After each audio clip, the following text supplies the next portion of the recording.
Hi hello viewers. ఈ వీడియోలో ఫిలాసఫీకి సంబంధించిన బిట్స్ ఎక్స్ప్లెయిన్ చేస్తాను. 12th డే మార్నింగ్ షిఫ్ట్లో వచ్చిన బిట్స్ అన్ని. ఓకే, ఇంకా ఎగ్జామ్స్ జరుగుతూనే ఉన్నాయి, సో వాళ్ళకి యూజ్ అవుతుంది అండ్ అప్కమింగ్ ఎగ్జామ్స్లో కూడా యూజ్ అవుతుంది అని చెప్పి నేను ఈ వీడియో షూట్ చేస్తున్నా. ఓకే, అందరూ అర్థం చేసుకోండి. ఇలా క్వశ్చనరీస్ ఈ విధంగా ఉంటాయి అని మాత్రం మనకి తెలుస్తుంది కదా.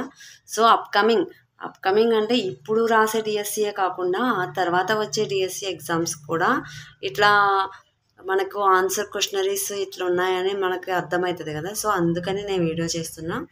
12th డే మార్నింగ్ షిఫ్ట్కి సంబంధించి already general knowledge bits previous వీడియోస్లో పెట్టాను. ఒకవేళ మీరు ఎవరు చూడకపోతే వెళ్ళి అక్కడ వీడియోస్ చూసి ఆ 2 వీడియోస్లో 20 జనరల్ నాలెడ్జ్కి సంబంధించిన క్వశ్చన్స్ కంప్లీట్ చేసుకుని నెక్స్ట్ ఫిలాసఫీకి సంబంధించిన బిట్స్ చూడండి. Okay, coming to the first bit అండి, ఫిలాసఫీ విద్యా దృక్పథాలు. ఓకే, ఎన్సిఎఫ్ 2005 మరియు పర్యావరణ శాస్త్ర పాఠ్య ప్రణాళిక తయారీకి ఈ సిద్ధాంతం ఆధారమైనది. ఎన్సిఎఫ్ 2005 నేషనల్ కరికులం ఫ్రేమ్వర్క్ అండి. 2005 మరియు పర్యావరణ శాస్త్ర పాఠ్య ప్రణాళిక తయారీకి ఈ సిద్ధాంతం ఆధారమైనది. ఫస్ట్ వన్ అస్తిత్వవాదం, సాంఘిక నిర్మాణాత్మకవాదం, సంజ్ఞానాత్మకవాదం, ప్రవర్తనవాదం. 4 ఆప్షన్స్ ఇచ్చారు ఇక్కడ. అస్తిత్వవాదం, సాంఘిక నిర్మాణాత్మకవాదం, సంజ్ఞానాత్మకవాదం, ప్రవర్తనవాదం. ఇందులో ఆన్సర్ ఏదంటే సెకండ్ వన్ అండి, సాంఘిక నిర్మాణాత్మకవాదం. ఎన్సిఎఫ్ 2005 మరియు పర్యావరణ శాస్త్ర పాఠ్య ప్రణాళిక తయారీకి సాంఘిక నిర్మాణాత్మకవాదం అనేది ఆధారమైనది అని చెప్తున్నారు. ఓకే, నెక్స్ట్ సెకండ్ వన్ ఉపాధ్యాయుల వృత్తి ప్రవర్తన నియమావళికి సంబంధించి సరైన సమాధానం. ఉపాధ్యాయుల వృత్తి ప్రవర్తన నియమావళికి సంబంధించి సరైన సమాధానం. ఇక్కడ ఆప్షన్స్ ఇచ్చారు చూడండి. అంటే ఆప్షన్స్ కాదు, ఇక్కడ మనకు ఒక 4 ABCDలో ఇచ్చి అందులో 2 కరెక్ట్ అన్నట్టు ఉన్నాయి. ఆన్సర్ మనం అందులో చూసి పెట్టాలి. మనకి ఇక్కడ ఇచ్చిన వాటిలో కరెక్ట్ అయినవి ఏంటో చూడండి. 1984 UNESCO guidelines, 1977 NCERT guidelines, 1985 Chattopadhyay commission, 1985 SIET guidelines. ఇక్కడ మనకు 4 ఆప్షన్స్ ఇచ్చారు. 4 ఆప్షన్స్లో ఉపాధ్యాయుల వృత్తి ప్రవర్తన నియమావళికి సంబంధించి కరెక్ట్ అయినవి 1984 యునెస్కో నియమావళి means guidelines, NCERT guidelines. 1984 UNESCO, 1977 NCERT guidelines అనేది కరెక్ట్. సో ఇక్కడ ఉన్న ఆప్షన్స్లో ఏడి, బిడి, ఏబిసిడి అని ఇచ్చారు. సో ఆప్షన్ 3 అనేది కరెక్ట్ ఆన్సర్ అండి. Okay, next Rashtriya Avishkar Abhiyan ఉద్దేశ్యాలు. రాష్ట్రీయ ఆవిష్కార్ అభియాన్ ఉద్దేశ్యాలు. ఇక్కడ ఆప్షన్స్ ఇచ్చారు, ఉద్దేశాలు అని చెప్పి 4 ఆప్షన్స్ ఇచ్చారు. అందులో కరెక్ట్ అయినవి చూస్ చేసి మనం ఆప్షన్ అనేది క్లిక్ చేయాలి. ఓకే, 6 to 18 years పిల్లలకు ఉద్దేశించినది. పిల్లలను గణితము, విజ్ఞాన శాస్త్రం, సాంకేతికతలో ప్రయోగాల ద్వారా ప్రేరణ కలిగించుట. ఈ కార్యక్రమాన్ని RMSA ద్వారా అమలు చేయుట. ప్రయోగశాల ఆధారిత మూల్యాంకనాన్ని నిర్వహించుట. ఇక్కడ ఉన్న 4 ఆప్షన్స్లో ఏవి కరెక్ట్? 1, 3, 1, 2, 2, 3, 1, 2, 3. ఏది కరెక్ట్ అంటే 1, 2, 3 3 కరెక్ట్ అండి. 6 నుంచి 18 సంవత్సరాల పిల్లలకు ఉద్దేశించినవి. పిల్లలను గణితం, విజ్ఞాన శాస్త్ర, సాంకేతికతతో ప్రయోగాల ద్వారా ప్రేరణ కలిగించడము, అలాగే ఈ కార్యక్రమాన్ని RMSA ద్వారా అమలు చేయటము. 4th వన్ అనేది ప్రయోగశాల ఆధారిత మూల్యాంకనాన్ని నిర్వహించడం అనేది కాదు. ఓకే, 4th వన్ లేదు. ఈ 1, 2, 3 అనేవి 3 correct. So 4th one is the correct answer. Okay, next అండి 4th వన్ బౌద్ధ విద్యా విధానంలో విద్యార్థి విద్యాభ్యాస ప్రారంభ సమయంలో జరిగే ఉత్సవం. ఫస్ట్ వన్ పబ్బజ, ఉపసంపద, ఉపనయన, పరివ్రాజక. ఇది బిట్ అందరికీ తెలిసి ఉంటుంది, నాకు తెలుసు యాక్చువల్గా, ఎందుకంటే ఇట్స్ బేసిక్ బిట్. బౌద్ధ విద్యా విధానంలో విద్యార్థి విద్యాభ్యాస ప్రారంభ సమయంలో జరిగే ఉత్సవం పబ్బజ. ఆప్షన్ 1 అనేది correct answer. Okay, and next one సమాచార హక్కు చట్టం 2005 ప్రకారం సమాచారం తెలుపవలసిన దరఖాస్తును ఈ కాల వ్యవధిలోగా పరిష్కరించాలి.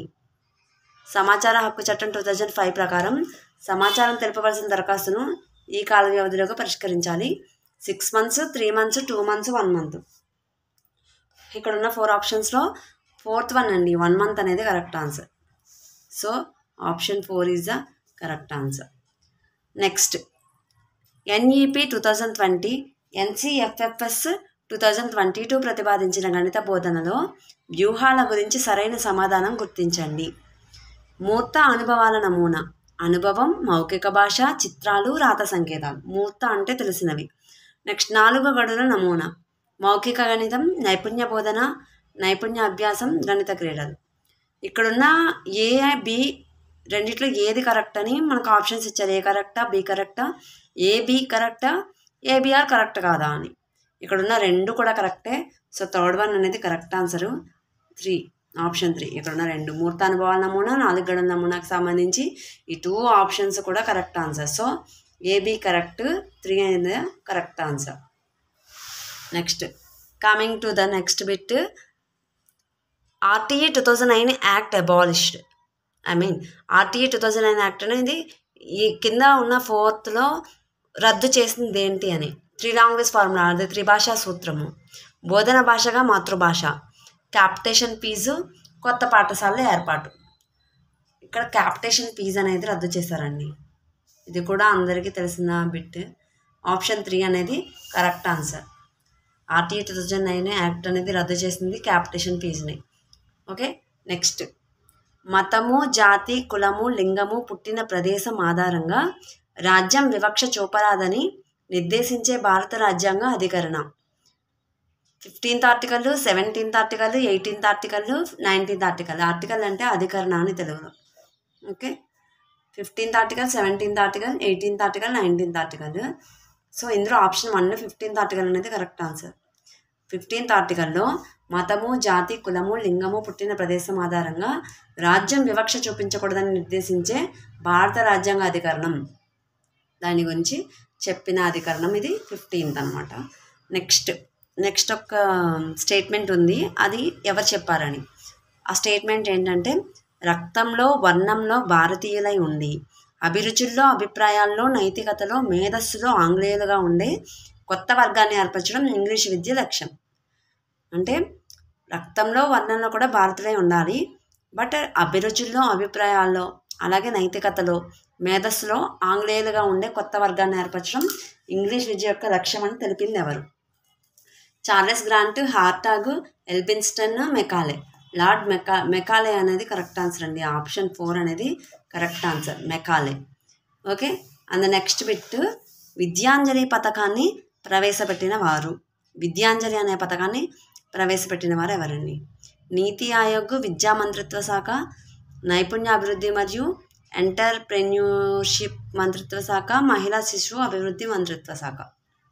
ఇందులో ఏ ఆప్షన్ కరెక్టో మీరైతే కామెంట్ చేయండి. నేనైతే ఆప్షన్ 2 అనుకుంటున్నా. నాకు పర్ఫెక్ట్ ఆన్సర్ మీకు తెలిస్తే కనుక కామెంట్ చేసి చెప్పండి. Okay. Please like, share and subscribe చేయండి. ఇంకా మీకు నోటిఫికేషన్స్ వస్తాయి సబ్స్క్రైబ్ చేస్తే. మీకు ఇంకా కొత్త వీడియోస్ ఏం పెడుతున్నా సరే. అలాగే కాంపిటేటివ్ ఎగ్జామ్స్కి సంబంధించి, ఎడ్యుకేషనల్గా, జనరల్ నాలెడ్జ్కి సంబంధించి, ఇలా అన్ని టాపిక్స్, ఎడ్యుకేషనల్గా ఏ టాపిక్స్ అయినా నేను వీడియోస్ చేసి పెడతాను. సో మీరు సబ్స్క్రైబ్ చేస్తేనే మీకు నోటిఫికేషన్స్ వస్తాయి కాబట్టి please subscribe friends. And thank you for watching. Bye.